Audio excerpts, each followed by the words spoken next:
mensahe nga may dala, paglaong kag kasanag.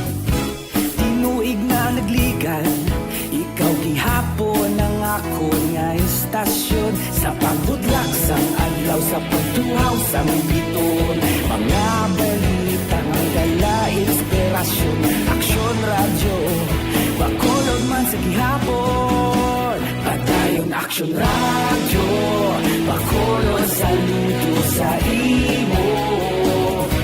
Padayon Aksyon radyo, salamat sa pagserbisyo. Patas kag balanse, matuod nga mensahe, wala sang ginadang pilihan. Padayon Aksyon radyo.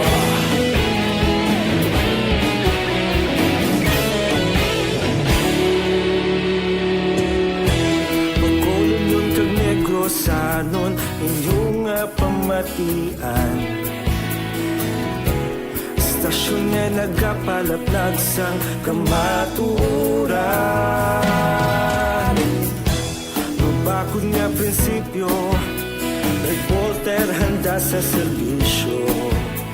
Kahapon, karon kag sa gihapon, kita magapadayon. Tinuig na nagligan, ikaw gihapon ang ako nga istasyon. Sa pagbutlak sang adlaw, sa pagtuhaw sang biton, mga balita na may dala inspirasyon. Aksyon radyo, bakolod man sa gihapon. Padayon Aksyon radyo, bakolod saludo sa imo. Padayon Aksyon radyo, salamat sa pagserbisyo.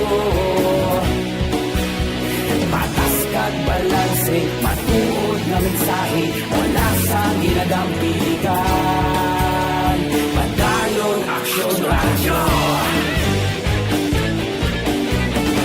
Una sa balita, una sa aksyon, sa bakolod Aksyon Radio. Una sa balita, una sa aksyon, sa bakolod Aksyon Radio. Kita ulog na ngay, sinsan ang mga kalintangan. Responsable na pagbalita, pagdayon na ipalaknan. Malasig pero sigurado, aksyon na may dala pagpalanggan.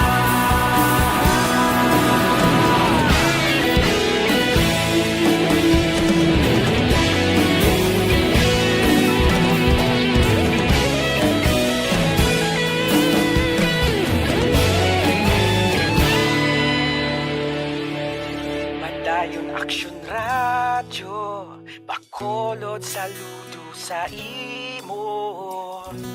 Padayon Aksyon radyo, salamat gid sa pagserbisyo. Padayon Aksyon radyo, bakolod saludo sa imo. Padayon Aksyon radyo, salamat gid sa pagserbisyo. Patas kag balanse, matuod nga mensahe, wala sang ginadampigan. Padayon Aksyon radyo.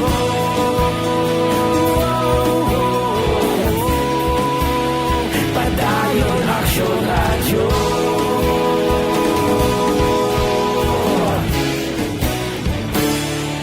Padayon Aksyon radyo.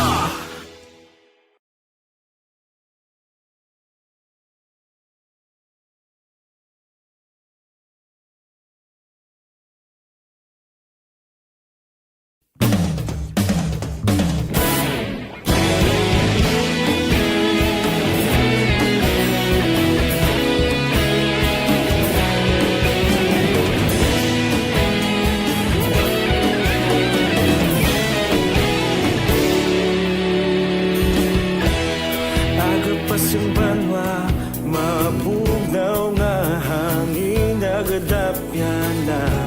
Ikaw na ang ginapamatian, namon ginasandigan. Tingog sang probinsya, kamatuuran ginapalap na mensahe nga may dala paglaom kag kasanad. Tinuig na nagligan, ikaw gihapon ang ako nga istasyon. Sa pagudlak sang adlaw, sa pagtuhaw sang biton, mga balita nga may dala inspirasyon. Aksyon radyo, bakolod man sa gihapon. Padayon Aksyon radyo, bakolod sa luto sa imo. Padayon Aksyon radyo, salamat sa pagserbisyo. Patas kag balanse, matuod nga mensahe, wala sang ginadampingan. Padayon Aksyon radyo.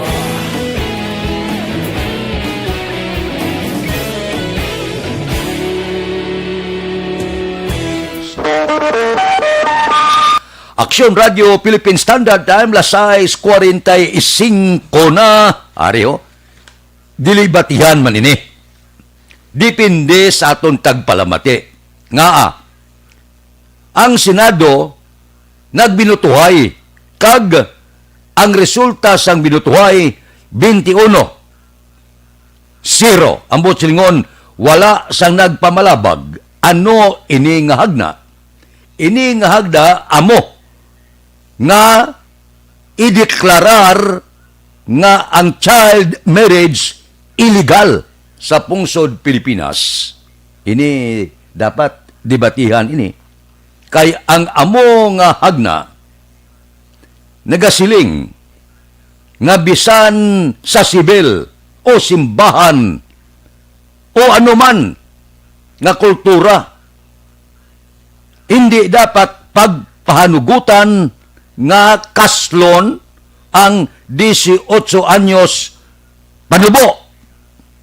Kag ini siya mangin child marriage sa dalom sang Senate Bill 1373. Amo na siling ko dilibatihan ini. Kaysa malayo nga mga lugar sa nabukid nga bahin, nga daw hindi man iklambot ang gobyerno dito, gapalamanan na yung mga babae dito, 12, 13, 14, 15 anyos pa lang. Di, layi ini nga nagadumili. Di galing dito ya, nagapuyo sila to, wala may nagapakasal, gaupod mo lang, talag lang bubulago na kay 13 anyos pa lang, nagbusong na. Kalabanan dito ga, live-in lang, nga wala kasal. So, ini nga layi para sa akon maayuman, may kayuhan man siya mo. Kaya kadamo sang nagpalakasal nga tag 14, 15, 16, nga nagkalaguba ang pangabuhi, wala maglawig. Kaya manti, bata pa mo. Wala pa sang eksperyensya sa pangabuhi. Di kalabanan, nagabulagay na sila. Kay hindi maayong pundasyon sang ila sini nga pagpangabuhi kapag asaway. Galing ti, kabudlay mas ni nga klase lay. Sana siling ko dibatihan ini. Kaya man, kuhan ini mo, laye kontra gugma. Kabudlay balabaga na gugma mo. Mapunggan mo kuno ang suba, hindi ang gugma. Di ko tumubo ang gugma sang 2 ka tao, 13, 14 anyos pa lang, naghigugmanay na, tiga karakasan na mo. Ang iba na dumano, dumalumpat sa bintana. Iba na suicide ko dito pagtugtan nga magkitanay sila sa ginahigugmay. Abudlay ni.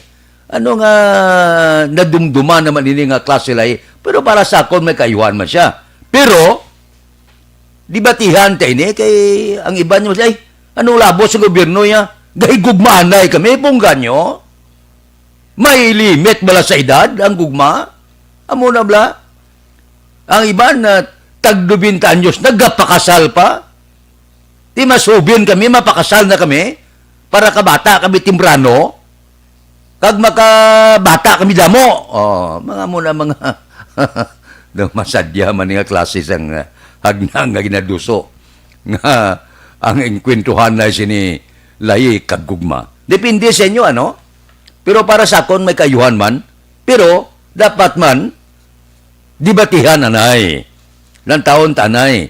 Kung bala iningalay, maimplementar kabilugan kay gapate kuya iningalay para lang sa mga syudad ka mga banwa. Pero sa malayo kag kabukiran, hindi na ni kalabot ngalay. Pamangkutan nyo ba itong mga naka-experience kay 13-14 pa lang ga, puyo na, 13-14 pa lang ga, plakasal na. Wala ka to kalingawan mo. Banto wala suga nga ni. Di kundi, anong imuon mo? Kung titimprano pa, pagtulukay nga dagay human niya mo na ni. Puyo dayon, tag 12 anyos pa lang. Amo nang nagakatabo. Ay, hoo. Di, ari na. Diyan pa panaugan lay. Aber, panilagan tayo ni. Kung ano ang mangin opinyon sang tagsa-tagsa. Maayo ka sila o nagabalabag sa nagahigugmaanay. Amo na siling ko laye kontra gugma. Aksyon Radio Philippine Standard Time las 6:50. Mabalik kami pagkatapos ini.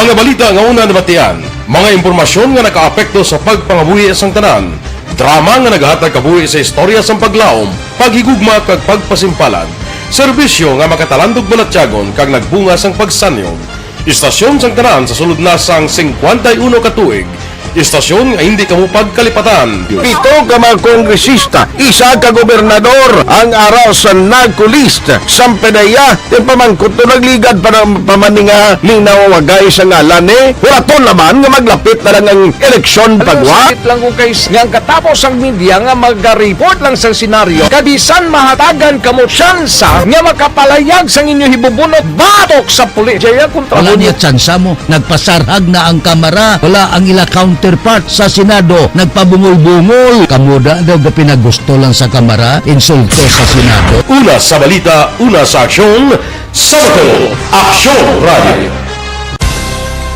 Today, DOA is confirming that a 38-year-old female Chinese patient under investigation, or PUI, is positive for the novel coronavirus 2019-10-CoV. I issued an order to Executive Secretary Mijal Dia clearly laying down the responsibilities of each department in implementing the Bayanihan to Heal as One Act. Makabig nga pinakadako nga hangkat nga natubang sang pungsod Pilipinas ang COVID-19 pandemic. Tanan nga sektor ang apektado. Tanan nga kinahanglan sang pagtamod kag nagakaigo nga pagserbisyo.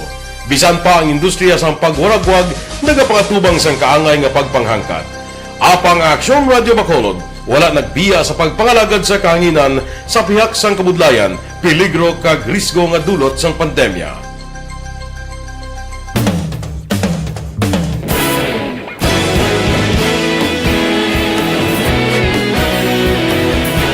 Sa sunod na sang 51 katuig, nasaksihan ang dedikasyon sa Aksyon Radio Bacolod sa pagdulong sa mga balita kag impormasyon para sa interes sang mga pumuluyo. Pila na ka henerasyon ang nag-agi, komitido sa gihapon ang Aksyon Radio Bacolod nga mag-alagad sa kanginan nga tampad, wala sang ginadampigan kag ginahalungan ang kamatuuran. Sa duwa sang mainit nga away sa politika, ang istasyon nagapabilin na nga patas sa pagtalakay sa mga isyu kag problema. Bilang tagbantay sa kamatuuran, ginatagan sa importansya ang tawhanon nga kinamatarong kag nagakaigo nga proseso agud mawaragwag sang husto ang balita kag malikawan ang paglaptas sang sala nga impormasyon. Sa pagluntad sang kalamidad, gindulong sa inyo ang sitwasyon sa palibot kag padayon nga nagahatag sang pahanundom agud maluwas ang kaugalingon, ang pamilya, kalakip na ang tanan nga kaaksyon. Sa tion sang kasubo, nanari-sari nga mga matahom nga drama ang nagalingaw sa inyo. Ang inyo reklamo amon ginpamatian kaginhatagan sang aksyon. Padayon ang reforma sa serbisyo ang ginahimo sa Aksyon Radio Bacolod agud madulong ang balita sa diin ka man nga bahin sang kalibutan. Ang Aksyon Radio Bacolod nagapanguna sa kadamuon sang online engagement sa isla sang Negros. Ang Facebook followers sa istasyon ang nagdangat na sa masobra tunga sa milyon. Pagkumun kag Negros sanon inyong pamatian. Istasyon nga nagapalaplag sang kamatuuran. Humalin sa tutubtub suwong, nagapanguna sa gihapon sa balita, serbisyo publiko kag kalingawan ang Aksyon Radio. napili bilang finalist sa UP Broadsox Choice for Gandingan ng Katarungan sang Gandingan Awards 2020 ang Aksyon Radio Bacolod. Naghakot man sang pagpasidungog ang makatapo kang programa sa Aksyon Radio Bacolod sa Tingog kag Durawan Awards 2020. Ang tanon nga kadalagan nga naangkon sa Aksyon Radio Bacolod sa masobra 5 kadekada ang nagapatimaan lamang sang padayon nga pagsalig sa mga pumuluyo sa radyo nga nanging kabahin na sa ila matag adlaw nga pagpalabot.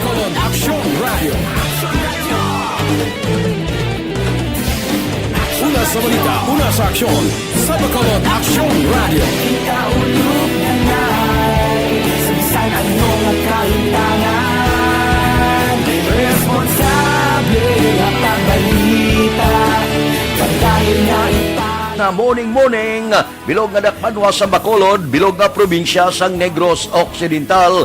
Aksyon Hotline. Mayad-ayad nga aga sa liwat sa aton sini nga magka-aksyon nga nagamonitor na karon nga aga sa aton. Maayong udto Pilipinas, aksyon, balita, banat bulig. Mayong hapon naman sa ating mga palanggang mga 55. Ari ho? Do mahamot ka man? Kung may mga 40 nga empleyado sang Bureau of Immigration nakatubang kay Presidente Rodrigo Duterte. Sus, ano man nga disgrasya yang ining pastilla scheme lang Sus, pagatubang kay Presidente Rodrigo Duterte ang pastilya blan binutangan niya kwarta, doy mo sandwich, niyaw ka na, akalain, puwerte. Ang kilay ni Gibara, sa asaka mo, para sa katambong mo. Amak mo nga imuon mo sandwich, yung pastilya at butangan kwarta, kag ipalamon. Niya na, dada! Ay, kalain, puwerte, no? Di kakita ya presidente, presniman.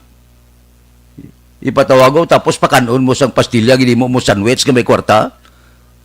Kung ulabi si Justice Secretary Guevara, basi ko natulong dito sa mga BI nga mga empleyado, ang pastilya nga gibutangan kwarta. Ay, ho, ipakaon niya.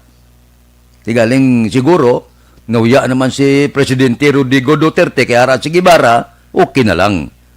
Nyate, ihatag ni mga pastilya sa makita nyo nga pigado. Ba, namin tani ko gintimo, ayagin no? Pinangdasok sa sungad bla sa mga BI nga mga personalidad nga ginatudlo porting corruption sa Bureau of Immigration. Porte, manamit ka. Ano yan ang sabor sa pastilya to nga ginimo sandwich kun kinaon sa mga BI personnel man? Oh, nami ibang guro sabor yan, no? Pastilya nga may kwarta. Damak. Aksyon Radio Philippine Standard Time lasay 57. Mabalik kami pagkatapos ini. Hindi pa rin natatapos ang laban natin sa COVID-19. At sa labang ito, isa sa pinakamahalagang armas natin ang tamang impormasyon. Importanteng maalam tayo kung paano ba natin mababawasan ang tsansang mahawaan tayo ng COVID-19. Pero, ano nga ba ang alam natin ngayon tungkol sa pagkalat ng COVID-19? Base sa kasalukuyang pag-aaral, ang COVID-19 ay sumasama sa droplets sa tuwing may umuubo, bumabahing, kumakain, nagsasalita, o kahit sa paghinga. Kadalasan, hindi natin namamalayan ang pagtalsik ng mga droplets na ito dahil hindi sila nakikita. Ano naman ang magagawa natin para maibaba ang exposure natin o tsansang magka-COVID?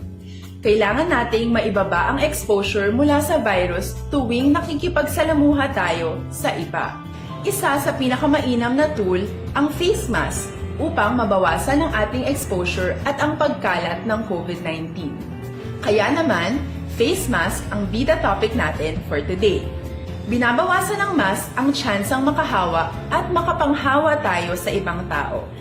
Ayon sa current studies, kaya nitong bawasan ang ating risk of infection ng 67%. Ngayon, napakadami ng face mask na available para sa atin. Ika nga options. So, how do you get to decide which one to use? I-ready ang inyong mga phone at i-screenshot ang mga comparison na ito ng iba't ibang mask.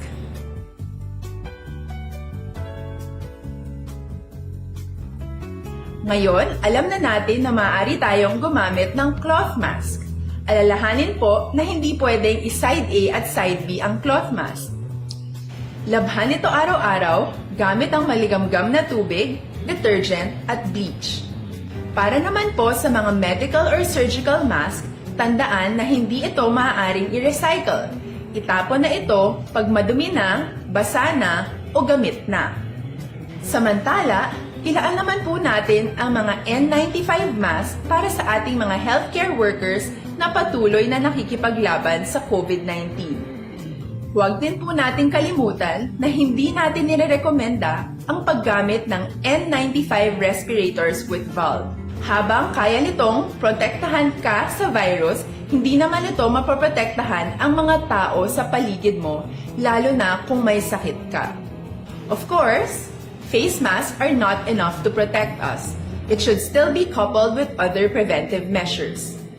According to studies, kung magsuot ka lang ng mask at didistansya ng at least 1 metrong layo sa iba, mababawasan na agad ang tsansa mong makahawak at mahawaan. Kaya ituloy lang natin ang pagprotekta sa ating mga frontliners at komunidad sa pamamagitan ng pagiging bida.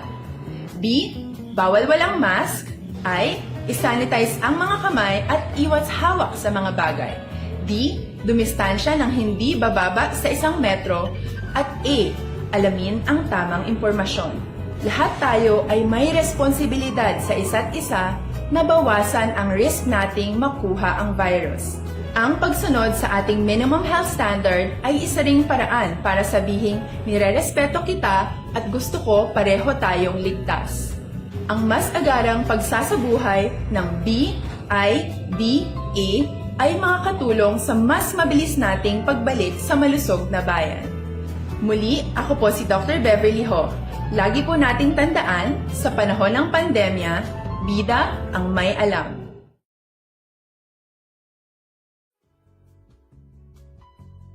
Hindi pa rin natatapos ang laban natin sa COVID-19. At sa labang ito, isa sa pinakamahalagang armas natin ang tamang impormasyon. Importanteng maalam tayo kung paano ba natin mababawasan ang tsansang mahawaan tayo ng COVID-19. Pero, ano nga ba ang alam natin ngayon tungkol sa pagkalat ng COVID-19? Base sa kasalukuyang pag-aaral, ang COVID-19 ay sumasama sa droplets sa tuwing may umuubo, bumabahing, kumakain, nagsasalita, o kahit sa paghinga. Kadalasan, hindi natin namamalayan ang pagtalsik ng mga droplets na ito dahil hindi sila nakikita. Ano naman ang magagawa natin para maibaba ang exposure natin? La City 3, standby na. Sa aton Aksyon Balita Morning Edition, liwat magadulong sa aton sa mga balita lokal, nasyonal, internasyonal, sports, kag artista. Upod kita kay Aksyon Boy Duran, kag Aksyon Dorel Cabato, Aksyon Fred Salanga, una sa balita, una sa Aksyon, sa Bacolod, Aksyon Radio.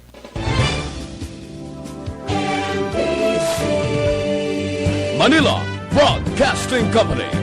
Sa balita.